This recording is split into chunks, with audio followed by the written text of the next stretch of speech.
নয়, হুগলি জেলার মধ্যে একটা অন্যতম প্রতিষ্ঠান হিসাবে আমরা দাঁড় করাতে পারব। তো আজকে আপনারা সবাই এসেছেন, এই এলাকারই মানুষ। আপনাদের কাছে অনুরোধ আজকে যে এলাকায় ঘোরাফেরা চলার মধ্য দিয়ে এই প্রতিষ্ঠান সম্পর্কে জানবেন, প্রতিষ্ঠান সম্পর্কে মানুষের কাছে জিজ্ঞাসা করবেন, যাদের বাচ্চারা পড়ে সমস্ত গার্জিয়ানদের কাছে জিজ্ঞাসা করবেন, করে যদি কোনো সমস্যা উঠে আসে সেগুলো আমাদেরকে বলবেন।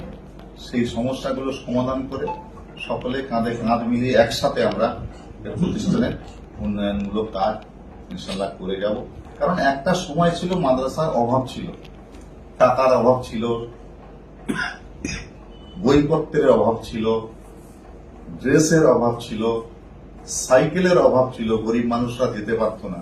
কিন্তু আজকে দাঁড়িয়ে এখানে আপনারা সবাই একটা দল করেন তৃণমূল, সেই জন্য বলছি না, কিন্তু বাস্তবতাকে আমরা কেউ অস্বীকার করতে পারবো না। আজকে কোনো মাদ্রাসা, কোনো স্কুলে কোনো টাকার অভাব নেই।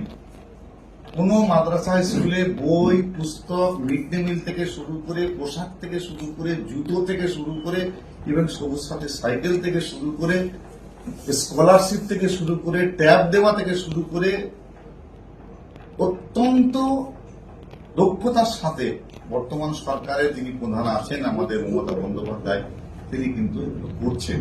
সুতরাং আমরা যদি সেই জিনিসগুলোকে নিয়ে একটু ইউটিলাইজ করে নিয়ে আমরা যদি এগোতে পারি, তাহলে খুব সহজভাবেই কিন্তু আমরা এই প্রতিষ্ঠানকে এগিয়ে নিয়ে যেতে পারব।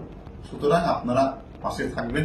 সর্বোপরি আপনাদের সবার সামনে আমাদের কতুলপুরের অভিভাবক, আমার অত্যন্ত কাছের মানুষ, হৃদয়ের মানুষ আন্তর্জাতিকও আমি অনুরোধ করব, এই প্রতিষ্ঠানের পাশে থাকেন, আমাদের পাশে থাকেন। আপনার নেতৃত্বে আমরা প্রমাণ করব ইনশাল্লাহ যে শামসের মল্লিকের নেতৃত্বে কতুলপুর পঞ্চায়েত যেমন এগিয়ে চলেছে, শামসের মল্লিকের নেতৃত্বে সীতাপুর এন্ডাওমেন্ট সিনিয়র মাদ্রাসাও তেমন এগিয়ে চলবে। এটা আমরা আজকে আবারও তার সামনে আপনাদের সকলকে সাক্ষী রেখে আমরা অঙ্গীকার করছি। আশা করি ভবিষ্যতে এটা বাস্তবায়িত করতে পারবো। এটুকু বলে সকলকে আন্তরিক শুভেচ্ছা ভালোবাসা জানিয়ে শেষ করছি।